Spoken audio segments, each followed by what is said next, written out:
Bonjour à tous. Vous avez entendu parler du mont Kailash? Sûrement. Le mont Kailash est en lui-même un grand mystère, mais ce n'est pas le seul.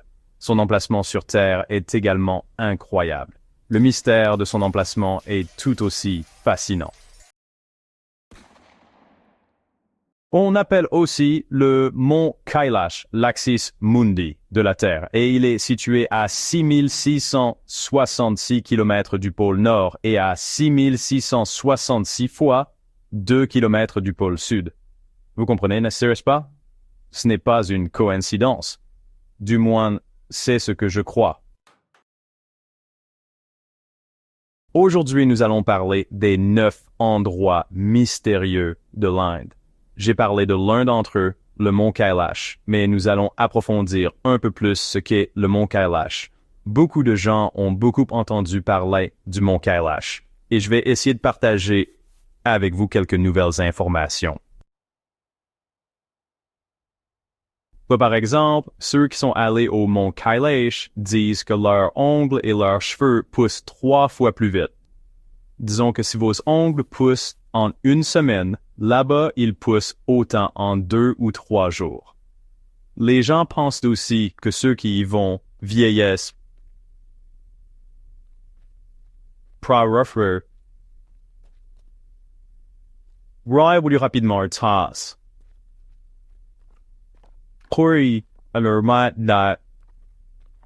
Autrement dit, lorsqu'on va au mont Kailash et qu'on y arrive, on commence à vieillir plus vite. La science n'a pas de réponse définitive à cela. C'est peut-être un autre des nombreux mystères du Kailash. C'est pourquoi nous avons pu gravir le mont Everest, qui est plus haut que le mont Kailash, mais personne ne peut escalader le mont Kailash. Deuxièmement, avez-vous entendu parler du lac Manasarovar? Je suis presque sûr que vous en avez entendu parler. Presque tout le monde a entendu parler de Manasarovar, qui se trouve au pied du mont Kailash. Son eau est calme. C'est un lac comme les autres, mais c'est le plus haut lac d'altitude sur Terre.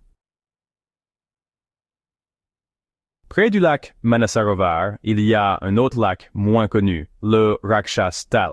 L'eau du Rakshastal est salée, comme l'eau de mer. On ne peut pas la boire. Il n'y a pas de végétation autour, aucune fleur ni feuille. Et à Rakshastal, les vagues sont incessantes. La science n'a pas encore expliqué comment, sous le même climat et à la même altitude, deux lacs différents peuvent avoir des caractéristiques d'eau si distinctes. Abersalostar un peu plus bas, en Uttarakhand, c'est un très bel endroit. Il y a beaucoup de beaux sites. Nainital est en Uttarakhand, mais il y a un endroit étrange et mystérieux, Rupkund. Lorsque l'eau de Rupkund s'assèche, de nombreux squelettes humains apparaissent.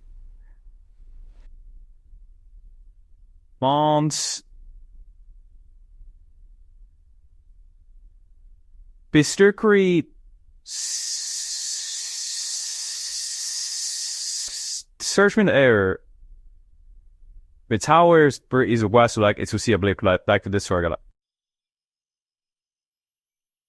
Beaucoup de gens vont là-bas pour prier à un moment précis, mais la science n'a pas encore pu expliquer d'où viennent tous ces squelettes humains, combien de personnes y sont allées, comment elles sont mortes, et quel est l'âge de ces os. Nous n'en sommes pas encore tout à fait sûrs. En Inde, depuis l'Uttarakhand, nous arrivons au Rajasthan. Au Rajasthan, il y a un village qui s'appelle Kuldara. Ce Kuldara fait partie du tourisme du Rajasthan. Et même aujourd'hui, après le coucher du soleil, les gens ne sont pas autorisés à y aller.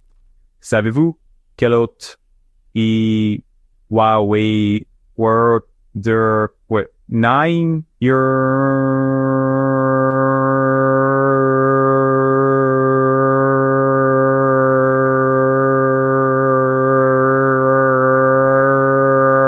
de Kuldara, le village des fantômes. Que vous y alliez à 2 heures de l'après-midi ou à 11 heures du matin, l'atmosphère y est étrange et inquiétante. Un village entier où chaque habitant, chaque visage a disparu du jour au lendemain et jusqu'à ce jour, nous ne savons pas où est passé tout le village. Il ne reste plus que des maisons vides. Imaginez qu'un village entier disparaisse du jour au lendemain. Il y aurait des empreintes de pas, des restes de nourriture et des signes de préparatifs. Ils avaient préparé à manger qu'on ait retrouvé brûlé le matin. Comment un village entier peut-il disparaître? Après du Rajasthan, il y a un très bel état, le Gujarat.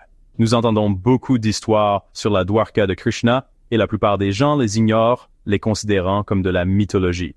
La Dwarka submergée a réellement été retrouvée et des recherches d'Ursha sont toujours en cours. Mais imaginez, une ville entière, imaginez une ville comme Mumbai ou Goa disparaître sous plusieurs mètres d'eau. C'est vrai. Dwarka était la cité de Krishna et Krishna avait prévenu Arjuna que cela arriverait, alors il devait sauver toutes les femmes et les enfants. Arjuna mena tout le monde et Dwarka fut entièrement englouti par les eaux. Ses vestiges reposent encore aujourd'hui sous l'eau et qui sait combien de secrets sont enfouis dans les eaux de Dwarka. Maintenant, allons au cœur de l'Inde, le Madhya Pradesh. Dans le Madhya Pradesh, il y a une petite ville, Amarkantak, qui est très importante car une rivière y prend sa source. C'est le point de départ de la rivière Narmada. La plupart des rivières de notre pays coulent de haut en bas, du nord au sud. Mais la Narmada est appelée la rivière souterraine car elle coule du centre de l'Inde vers le haut, en direction du nord. Un peu plus bas, en dessous du Madhya Pradesh, il y a un autre État incroyable, le Maharashtra, où se trouve Mumbai, mais près d'Aurangabad, il y a une autre ville où se trouve un temple qu'on appelle le temple d'Ellora. Qui le construit, pourquoi et comment? La science n'a pas de réponse à ces 3 questions. Toutes les constructions du monde se font du bas vers le haut. D'abord les fondations, puis les étages au-dessus. Ceci est le seul temple qui a été construit à partir d'un seul et même rocher et de haut en bas. Les gens pensent aussi qu'aucune science moderne n'a été utilisée dans sa construction. Il a été construit uniquement avec un burin et un marteau. La construction de ce temple a pris de nombreuses années.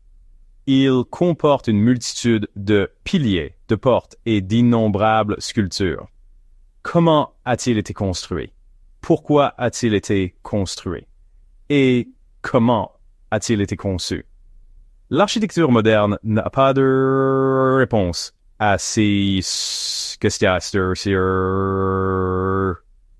La construction de ce temple a dû nécessiter l'extraction d'environ 400 000 tonnes de pierres, et il n'y a aucune trace de ces pierres sur des kilomètres autour du temple.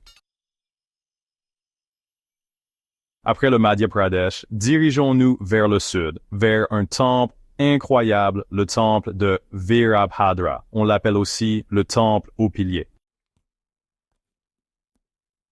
Il y a beaucoup de piliers aussi, et un pilier spécial ne touche pas le sol. C'est un pilier suspendu à l'intérieur du temple. Dans ce temple, la façon de prier et de faire un vœu est de passer un tissu sous ce pilier et de faire un vœu. Jusque-là, rien d'anormal, mais à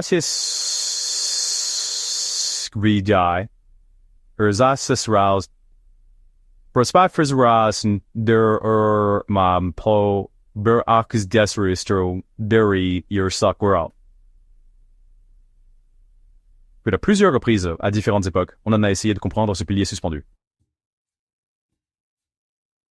Ils ont pensé à l'enlever, mais si vous essayez d'enlever ce pilier, des fissures apparaissent au plafond. Cela signifie que si ce pilier suspendu est retiré, le temple s'effondrera. Alors, pourquoi le temple s'effondrerait-il si on l'enlevait? les architectes n'ont pas encore de réponse à cette question.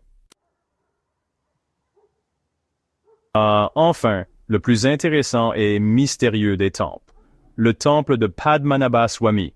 De nombreuses portes ont été ouvertes et à l'intérieur, on a trouvé des montagnes de bijoux et de vieilles pièces de monnaie.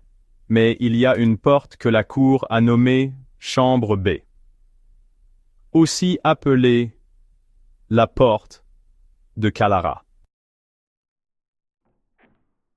C'est une porte très mystérieuse sur laquelle sont représentés deux grands serpents face à face. Et au-dessus, il y a le visage d'un yaksha. La particularité de cette porte est qu'il n'y a ni serrure, ni clé, ni aucun trou pour l'ouvrir. Pour une raison quelconque, la Cour suprême a interdit l'ouverture de cette porte depuis des années.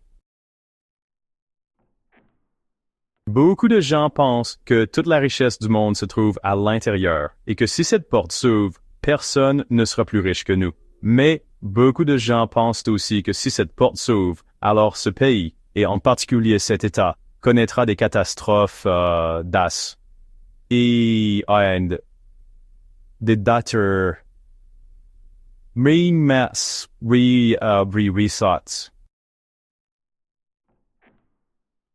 Les preuves historiques et les écrits montrent que chaque fois qu'on a essayé de forcer ou d'enfoncer cette porte, des catastrophes ont frappé la région environnante. Beaucoup de gens disent aussi que lorsqu'on colle son oreille à la porte, on entend le bruit des vagues de l'océan derrière.